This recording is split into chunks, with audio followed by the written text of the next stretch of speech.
How to back up your important files. Now, you will learn how to back up your computer files.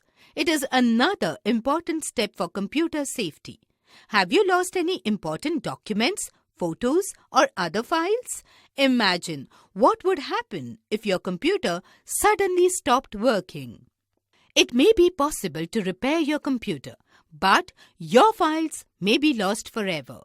Luckily, you can prevent this by creating backup copies of all of your files or just the important ones on an external hard disk drive or an online backup service.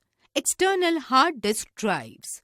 To keep your files safe, you can purchase an external hard disk drive and copy the content of your computer on it. The initial backup could take several hours.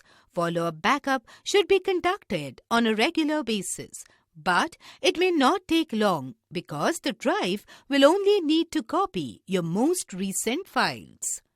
Online backup services. You can also back up your files to one of the online backup services such as Google Drive, Backblaze, OneDrive, Dropbox, etc., from where your files will always be accessible.